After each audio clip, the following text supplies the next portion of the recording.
नमस्कार दोस्तों, इस हफ्ते मार्केट में क्या हुआ, व्हाट्सएप मार्केट के इस एपिसोड में आपका स्वागत है। शुरू करते हैं वर्ल्ड में क्या हो रहा था उस इकोनॉमी के साथ। यूएस में फेडरल रिजर्व ने रेट हाइक किया है 0.25% से। एक्सपेक्टेड 0.5% था, 0.25% हुआ क्योंकि काफ़ी सारे बैंक के क्राइसिस होना चालू हो गए हैं बिकॉज इंटरेस्ट रेट्स ऊपर गए हैं, तो उसका इम्पैक्ट ऑब्वियसली बैंक्स पे पड़ने ही वाला था। सो हमने वो देखा। 0.25% से रेट हाइक हुए हैं। एक्सपेक्टेड है इस साल भर में और एक बार रेट हाइक एटलीस्ट होगा to hold the inflation down. And by the end of the year I think ये रेट हाइक होना बंद हो जाएगा and by the next year rate cuts भी स्टार्ट हो जाएंगे।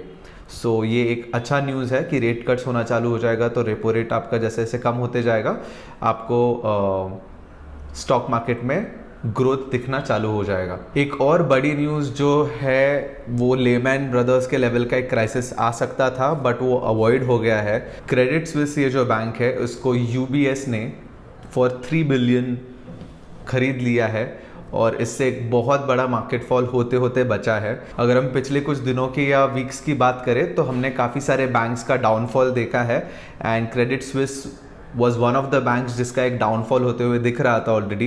And UBS has stepped in और उन्होंने ये बैंक को अभी टेक ओवर कर लिया है, एक्वायर कर लिया है। सो उस वजह से मार्केट्स ने भी थोड़ा सा पॉजिटिव रिस्पॉन्ड किया है उसको। तो आप डाउजू हो या S&P 500 हो या नास्डैक हो, सारे इंडाइसेस 1% से ऊपर रहे, ओवरऑल मार्केट ऊपर रहा। So it was a good positive feedback from the market as well कि इतना बड़ा क्रैश होने से बच गया।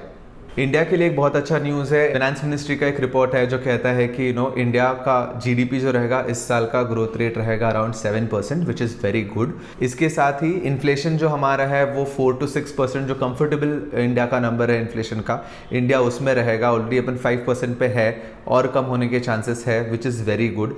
बट अगर हम समझते हैं कि इन्फ्लेशन बढ़ रहा था इसलिए रेपो रेट बढ़ रहा था, अभी इन्फ्लेशन अंडर कंट्रोल है तो रेट हाइक नहीं होंगे इंडिया में, तो ऐसी बात नहीं है।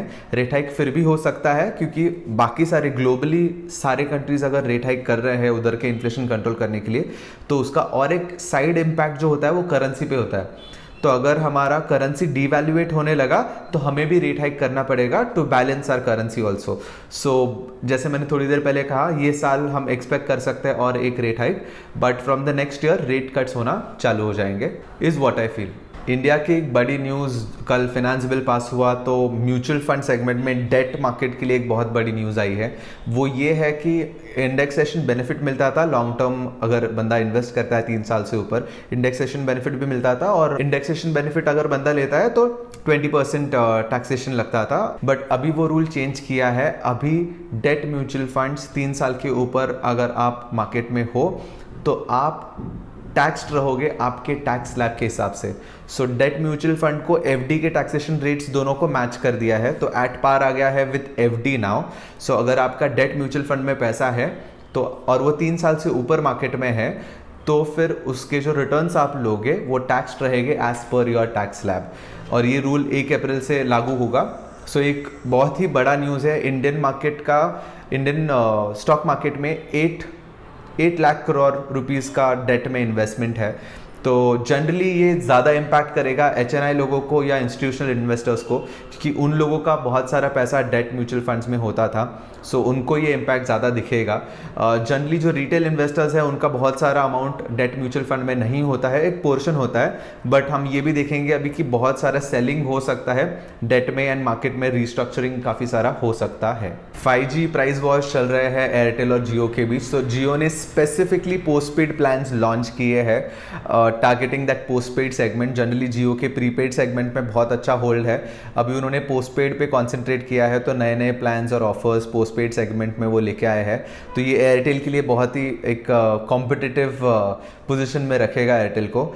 आइडिया वोडाफोन का इस प्रोसेस में क्या होगा पता नहीं, बट यस एयरटेल और जियो का ये टफ वॉर हमें अभी देखने मिलेगा। नेक्स्ट जो न्यूज़ है वो एक्सेंचर के बारे में है। सो एक्सेंचर ने जॉब कट्स अनाउंस किए हैं, तो 19,000 जॉब कट से करने वाली है वर्ल्ड वाइड एक्सेंचर का जो स्ट्रेंथ है वो 7.38 लाख एम्प्लॉयज़ का है, तो काफ़ी बड़ा नंबर का जॉब कट्स अनाउंस किया है विद द मार्केट सिनेरियो जो चल रहा है, सो एक्सेंचर ने ये जॉब कट्स अनाउंस किए हैं। नेक्स्ट न्यूज़ मारुति सुजुकी की तरफ से है। मारुति सुजुकी कह रहा है कि वो अभी अपना प्राइस हाइक करेगा अपने कार्स में।